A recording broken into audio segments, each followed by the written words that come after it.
تصور کن بعد از سالها تلاش و زحمت همسرت رو در یک باغ ویلا با دو مرد غریبه پیدا می کنی. همه چیز فرو می ریزه. اعتماد، عشق و زندگی مشترکت در یک لحظه نابود میشه. پلیس وارد ماجرا میشه و تو رو با حقیقتی تلخ روبرو میکنه. داستان خیانتی که هیچ وقت انتظارش رو نداشتی. آماده ای بشنوی؟ به کانال سایه های خیانت خوش اومدید. ما در اینجا سرگذشت واقعی افراد رو روایت می کنیم. افرادی که مدتها نتونستند اونها رو به زبون بیارند و این کانال به اونها امکان رو میده که تجربیات تلخ زندگی خودشون رو با شما در میون بذارند و ممنون از شما که با شنیدن سرگذشتشون ما رو همراهی می کنید. سیامک هستم. ما 4 تا خواهر و برادر بودیم. من پسر بزرگ خانواده بودم و پدرم رو از بچگی از دست داده بودم و با مادر و خواهر و برادرام زندگی می کردم. 2 تا داداش و یه خواهر داشتم. خواهرم تحتقاری بود و به مادرم وابستگی شدیدی داشت. از بچگی خیلی سختی کشیدم. هر کاری که فکرش رو بکنید انجام دادم. از واکس زدن کفش مردم گرفته تا باربری و دست فروشی و غیره. وقتی به اون روزا فکر میکنم خیلی عذاب میکشم، ولی مجبور بودم. باید شکم خواهر و برادرامو سیر میکردم تا مامانم قصه نخوره و جای خالی بابام رو احساس نکنه. مامانم میگفت بذار منم برم خونه مردم کار کنم، اما دلم نمیخواست بذارم مادرم برای غریبه ها کار کنه. حاضر بودم خودم شب و روز کار کنم، اما مادرم نه. همیشه آرزو میکردم وقتی بزرگ شدم اونقدری که دلم میخواد ثروت داشته باشم، بعدش تازه بخوام یه زندگی واسه خودم تشکیل بدم. دلم نمیخواست با فقر کسی رو وارد زندگیم کنم. دلم نمیخواست کمبودهای کودکیم رو فرزندم هم تجربه کنه. خلاصه یک روز توی یکی از این خیابونا که داشتم دست فروشی می کردم، یه آقا و خانوم که تو خارج از کشور زندگی می کردند اومدن نزدیکم و کلی ازم خرید کردند. مرده که کمی هم فارسی بلد بود کارتش رو به من داد و گفت که باهاش قرار بذارم تا در مورد کار با هم حرف بزنیم. منم شماره رو ازش گرفتم. انگار طلسم زندگیم همون روز شکسته شد. من بعد از تمام شدن کارم شماره اون آقا رو گرفتم و بعد از کلی صحبت و احوال پرسی قرار شد که به آدرسی که بهم میده برم. فردای اون روز به اون آدرس رفتم. وارد آپارتمان تجاری شدم. اون مرد صاحب یک دفتر تجاری در داخل کشورمون بود، ولی خودش ساکن کشور آلمان بود. وقتی که وارد دفتر شدم با دیدن من از جاش بلند شد و کلی بهم خوش آمد گفت. وقتی دفترش رو دیدم خوشحال شدم که خدا همچین آدمی رو سر راهم قرار داده. ازم خواست که سرپا نمونم و بشینم. منم رفتم کنارش، روی یه مبل نشستم. بهم گفت ازم خوشش اومده و دیده که دارم واسه فروش محصولاتم زحمت میکشم. ازم درخواست همکاری داشت. گفت یه سری محصولات هست که از آلمان وارد میکنه و میخواد بازاریابیشو انجام بده. ازم خواست که روی محصولاتش کار کنم. به جای حقوق بهم درصد فروش میده و کانتینر کانتینر میتونم روش حساب کنم. انگار خدا دنیا رو بهم داده بود. بهم گفت گاهی اوقات ممکنه ایران نباشه و من باید حواسم به کار باشه. در اصل من با همکاری باهاش قلبا راضی بودم. دیگه دغدغه جنس رو نداشتم. همیشه جنس فراهم بود که میموند فقط فروشش. اینم دیگه خوراک خودم بود. از بس از کودکی محصولات و کالاهای مختلف میفروختم، کار زیاد سختی برام نبود. ولی باید حتما یه جایی می بود که بتونم اجناس رو تفکیک و مدیریت کنم که همه چی رو برام فراهم کرد. چند سال از شغل جدیدم گذشته بود و من حسابی تو زندگیم رشد کرده بودم. از نظر مالی قوی شده بودم. برادرام هم بزرگ شده بودند و اونا رو هم کشونده بودم زیر پر و بال خودم. نخواستم سختی کار جاهای دیگر رو به دوش بکشند. هر ماه پشت هم کانتینر کانتینر می اومد و ما با هم تو کل شهر بعدم کشور پخششون می کردیم و پولش رو برای صاحبش انتقال می دادیم. ولی اول سود خودمون رو بر می داشتیم. همه چیز عالی بود. 40 سالم شده بود. وقتی که دیدم از نظر مالی قوی هستم و وضعیت مادرم و خانوادم هم عالیه، به فکر تشکیل خانواده افتادم. اما دلم نمیخواست دختری رو وارد زندگیم کنم که مثل دخترای امروزی صورتش دستکاری باشه. دنبال دختری ساده بودم که دنبال حاشیه نباشه، اما پیدا نمیکردم. من خونه جدیدی برای خانوادم گرفته بودم. از محله قدیمی و فقیرنشین خانوادم رو نجات داده بودم. برای خودم هم تونسته بودم خونه جدیدی بگیرم و از خانواده جدا و مستقل زندگی کنم. چون دیگه مستقل بودن رو نیاز شخصیم میدیدم. یه روز یکی از همسایه های جدیدمون دختری رو به مادرم معرفی کرد. یه دختر ساده و بیالایش.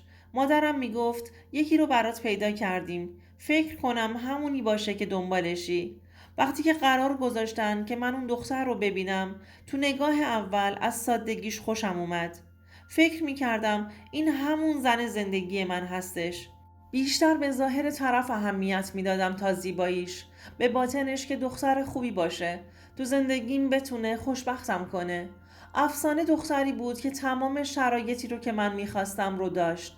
اونم 27 سال داشت و منتظر کسی بود که پولدار باشه تا بتونه ازدواج کنه. افسانه هم تو زندگیش سختی زیاد کشیده بود و دلش نمیخواست خونه شوهرش دوباره فقر رو تجربه کنه. افسانه وقتی که من و شرایط کارم و وضع مالیم رو دید سریع قبول کرد. این بود که واسطه‌ای با هم ازدواج کردیم. من چون 40 ساله بودم دیگه تو مد نامزدی و این جور چیزا نبودم. سریع رفتم محضر و عقدش کردم تا بتونم با یه جشن خانوادگی زندگیم رو شروع کنم. اوایل همه چیز اوکی بود تا اینکه افسانه با دوستای جدیدی آشنا شد. اون دوستاش رو مد زیبایی بودند و هر کدوم چند تا عمل روی صورتشون و بدنشون انجام داده بودند. همیشه ترس از این داشتم که نکنه افسانه هم تحت تاثیر این اخلاقشون قرار بگیره و همونم شد. ترسم به واقعیت تبدیل شد. کم کم اخلاق دوستاش روش تأثیر گذار شده بود. هر روز به هم میگفت که تصمیم داره یه جای صورتش رو عمل کنه. یه بار بینیش بود، یه بار گونش بود، یه بار ابروهاش بود، یه بار لباش بود، یه بارم گوشه چشماش. خلاصه هر بار یه قسمت از اعضای بدنش رو جراحی میکرد. افسانه کم کم تبدیل شد به زنهای پلنگ امروزی. تو دلم میگفتم من تمام عمرم منتظر موندم که دختری نصیبم بشه که ساده باشه و من عاشق سادگیش بشم. نمیدونستم زن ساده من بعد از ازدواج با من با پولای من خودشو تبدیل به زنی میکنه که از دیدنش خجالت میکشم. ولی چون عاشق افسانه بودم و نمیتونستم بهش چیزی بگم، اونم سوء استفاده میکرد. اما افسانه علاقه‌ای به من نداشت و فقط به خاطر پولم بود که کنارم مونده بود. اینو بارها و بارها تو صحبتهاش به زبون آورده بود و هر دفعه فکر میکردم اگر خواسته های زندگیش رو برآورده کنم به هم وابسته میشه. اما اشتباه میکردم. زنم بیشتر ساعت از روز رو با دوستاش تو تفریح و دور همی بود و وقتی هم که خونه برمیگشت خسته بود و میگفت خوابم میاد، میخوام برم بخوابم. هر وقت ازش میپرسیدم تا الان کجا بودی چیزی نمیگفت. هر دفعه سر همین قضیه بحثمون میشد. من نمیدونستم افسانه با اون قیافش تا پاسی از شب کجاست و با کی هستش. خودم هم که مشغول کار بودم و برای زندگیم و خانوادم تلاش میکردم. افسانه دیگه اون افسانه قبلی نبود که به خواستگاریش رفته بودم و باهاش ازدواج کرده بودم. کاملا اخلاق و رفتاراش مثل صورتش تغییر کرده بود. همش منو با مردای دیگه قیاس میکرد که فلانی سبکش اینجوریه تو چرا اینجوری هستی، اون تیپش اونجوریه تو چرا این مدلی هستی و کلی فرقهای دیگه که از مردای دیگه برام تعریف میکرد. بهش میگفتم این آقایون محترم که ازشون حرف میزنی رو از نزدیک دیدی که داری از رفتار و کردارشون برام تعریف میکنی؟ تا اینو میگفتم ساکت میشد. تا اینکه یه روز به خودم گفتم از صبح سر کار نمیرم و سر کوچه منتظر میمونم تا بتونم رفت و آمد و افسانه رو کنترل کنم. بعد از اینکه از خونه به هوای سر کار رفتم بیرون زدم، و تو ماشین نشستم و سعی کردم ماشین رو جایی پارک کنم که تو دید خونه نباشه. بعد از گذشت 2 ساعت به یک باره ماشینی رو دیدم که دقیقاً جلوی خونمون پارک کرد و افسانه با افتضاح ترین لباس و بدترین آرایش ممکن از خونه خارج شد و با اینکه نصف موهاش صورتش رو گرفته بود سوار اون ماشین شد. وقتی نشستن همو بوسیدن و حرکت کردند. قلبم از حرکت وایستاده بود. دستام شروع کردن به لرزیدن. لبم خشک شده بود. انگار کل دهنم خشک شده بود.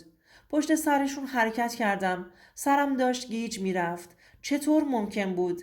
زن من با اون ترس لباس پوشیدن و آرایشش توی ماشین غریبه اونقدر راحت و صمیمی داشت بهم خیانت میکرد.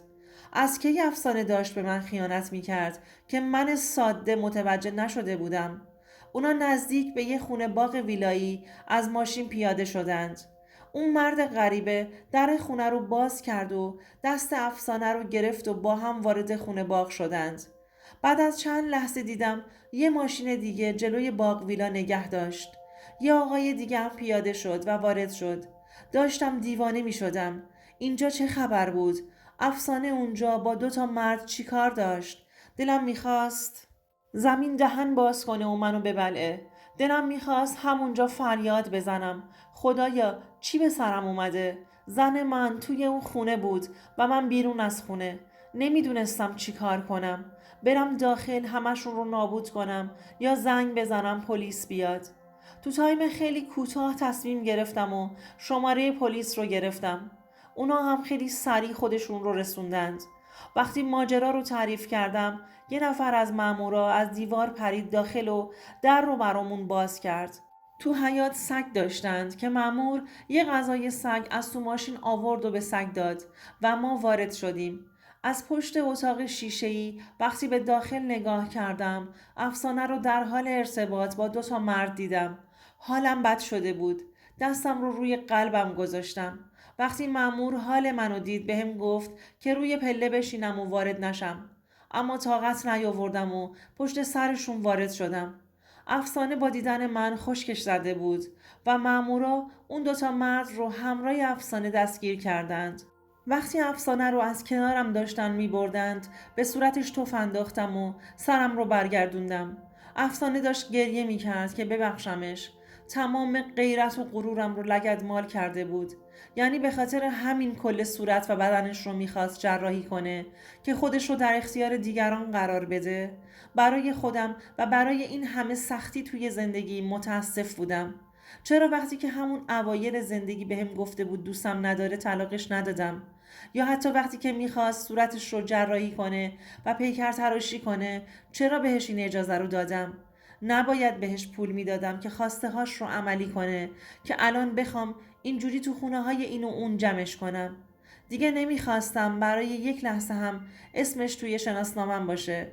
همش داشتم به این فکر میکردم که از وضعش کدوم یک از آشناهام خبر داره و آبروم پیش کیا رفته.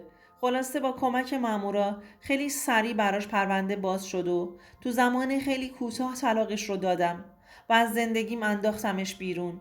از اون روز به بعد چند ساله که میگذره و هنوز هم نتونستم به هیچ کس دیگه‌ای تو زندگیم اعتماد کنم.